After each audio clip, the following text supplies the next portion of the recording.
The secret army Rome couldn't win without. Picture this. You're watching the legendary Roman legions march into battle. Perfect formations, iron discipline, unstoppable war machine. But here's what most people miss.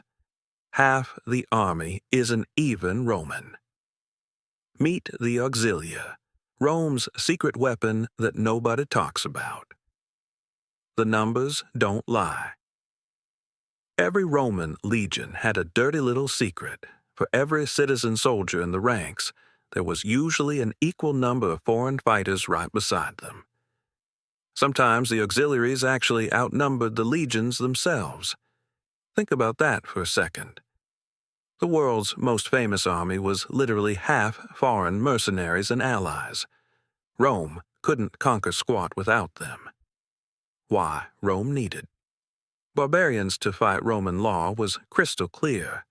Only Roman citizens could serve in the legions. Sounds noble, right?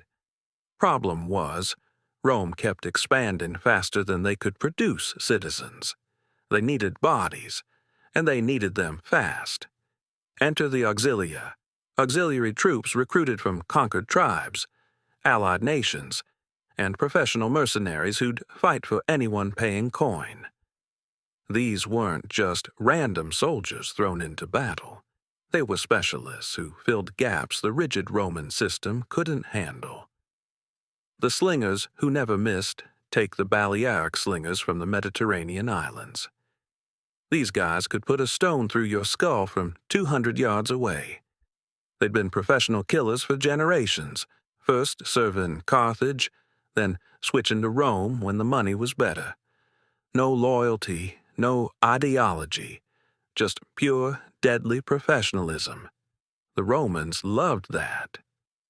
Then you had Cretan archers, whose accuracy was so legendary that Cretan shot became ancient slang for a perfect hit. These weren't patriotic Romans dying for glory. They were contractors getting paid to kill, and they were damn good at it. Rome's cavalry problem. But the real game changer was cavalry. Romans sucked at horseback fighting. They were infantry specialists who preferred to march everywhere and stab people up close. But when you're fighting Gallic warriors or Parthian horse archers, that's a problem. Solution: recruit the enemy. Julius Caesar figured this out during his Gallic campaigns. Instead of fighting against Gallic cavalry, he started hiring them.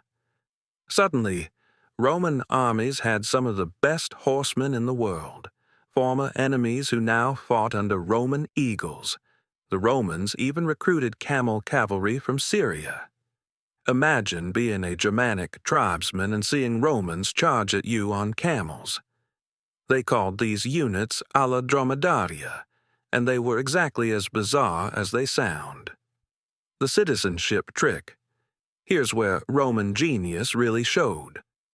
In 107 BCE, Gaius Marius revolutionized the system. Serve 20 to 25 years in the Auxilia, and you'd become a full Roman citizen.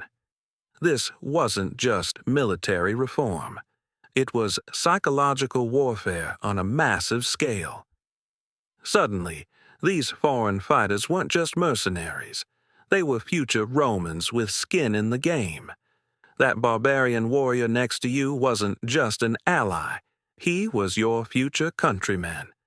The motivation shift was incredible. Instead of fighting for pay, auxiliaries fought for belonging.